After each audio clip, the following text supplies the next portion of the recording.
Ibrahim Traoré, capitaine et président de la transition au Burkina Faso, a récemment annoncé avoir déjoué une tentative de déstabilisation impliquant des officiers militaires et des terroristes.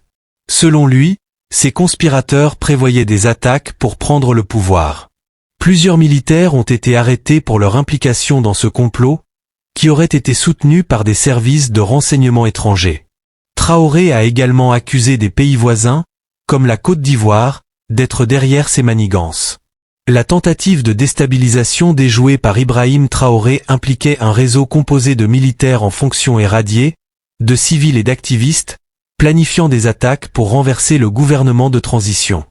Ce réseau, soutenu par des services de renseignement étrangers, aurait prévu d'agir le 14 janvier 2024. Les autorités ont arrêté plusieurs suspects, dont des militaires, et ont révélé que des contacts avaient été établis pour organiser une mutinerie. Le gouvernement burkinabé a réussi à déjouer la tentative de déstabilisation grâce à l'intervention efficace de ses services de renseignement et de sécurité. Ces derniers ont identifié et arrêté plusieurs officiers militaires et complices impliqués dans le complot, qui prévoyaient des attaques pour renverser le gouvernement le 14 janvier 2024.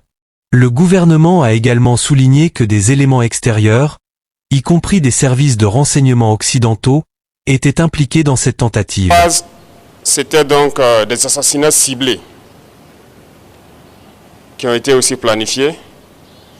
Et ensuite, les attaques de masse devraient avoir lieu donc au sein des FDS, mais surtout des attaques lâches qui devraient avoir lieu dans les villes et qui avaient pour cible principale donc les agents de la veille citoyenne que vous connaissez sous le nom de Waïa.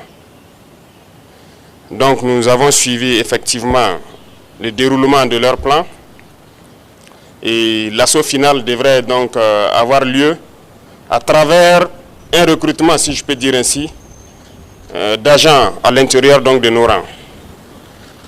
Donc de la guerre de communication jusqu'à tout ce que j'ai cité, nous avons essayé de contenir la situation.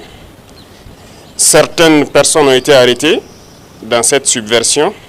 Dans les projets d'attaque, environ une dizaine, malheureusement, de personnels FDS qui ont été arrêtés avec des complicités avérées en lien avec les terroristes, qui sont différents de ceux qui sont dans la subversion. Donc ces personnels étaient en lien avec les terroristes, les donnaient les informations nécessaires pour mener des attaques. C'est malheureux que ce soit des Burkinabés et encore des personnels de FDS, mais c'est le cas. En plus de ça, certains médias aussi ont relaté le fait que certains éléments des BIR ont été contactés. C'est vrai. Vous savez que les BIR sont le fer de lance de la lutte que nous menons actuellement. Tous ceux qui ont été approchés nous ont rendu compte et nous suivons la situation. C'est malheureux de vouloir rester à l'extérieur et de manipuler des soldats à l'intérieur pour faire ce que vous voulez. C'est insulter l'intelligence de nos soldats et tout le monde l'a compris. Je pense que ces officiers qui manipulent sont tous à l'extérieur et ils continuent de leur travail depuis l'extérieur. Ce n'est pas honorable pour un officier d'agir ainsi. Je pense que pour plus de dignité, ce serait bien qu'ils rentrent et qu'ils mènent eux-mêmes leur projet. Et nous les attendons. C'est pour vous dire que nous suivons la situation et nous allons continuer de sévir et d'agir pour toujours maintenir le cap que nous avons donc pris, parce que c'est une lutte de longue haleine. Ce sont des événements qui ne vont pas manquer. Nous dérangeons beaucoup de gens, nous savons. L'indépendance, comme je vous l'ai dit, ça s'arrache. Donc, ces projets de déstabilisation vont toujours continuer à exister, mais nous nous battrons contre cela, parce qu'une révolution, ça se combat toujours. Mais une révolution aussi, il y a des gardiens qui maintiennent la révolution et vous en faites partie. Il y a des gens qui n'ont pas été arrêtés jusque-là qui pensent avoir eu la chance. Non, ils n'ont pas de chance.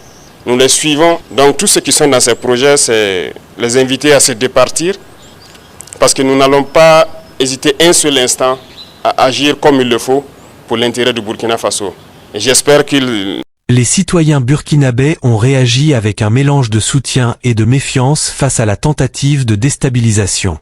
Beaucoup ont exprimé leur confiance dans les autorités, saluant les arrestations effectuées et la vigilance des services de sécurité.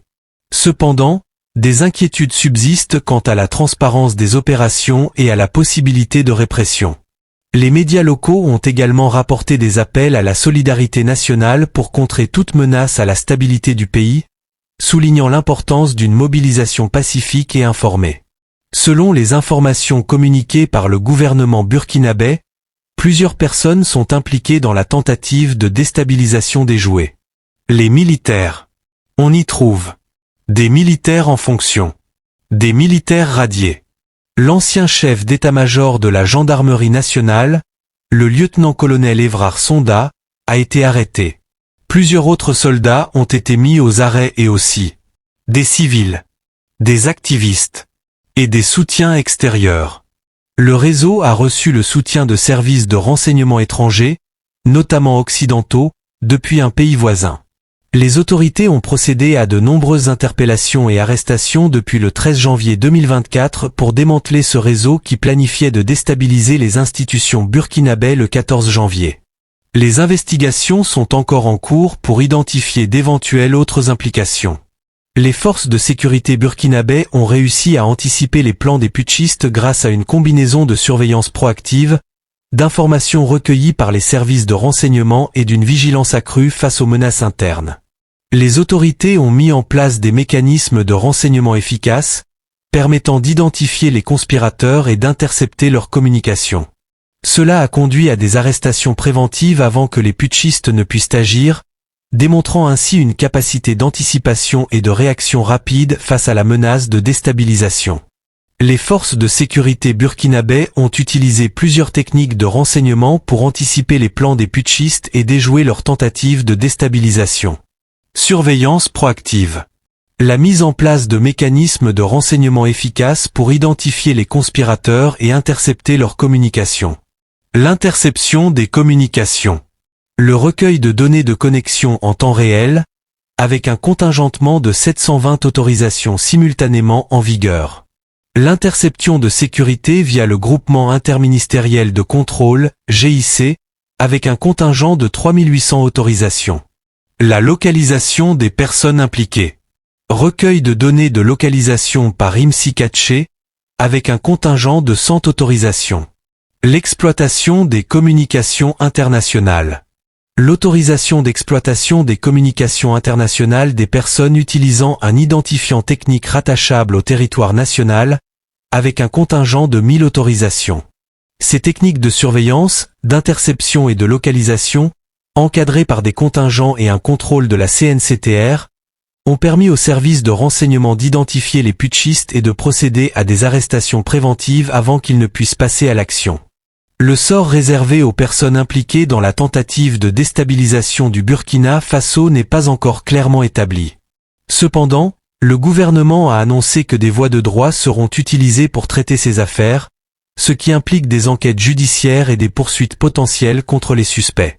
Les autorités ont également souligné leur engagement à éclairer l'opinion nationale et internationale sur les manœuvres de déstabilisation, ce qui suggère que des sanctions ou des mesures légales pourraient être appliquées à ceux qui sont reconnus coupables d'implication dans le complot.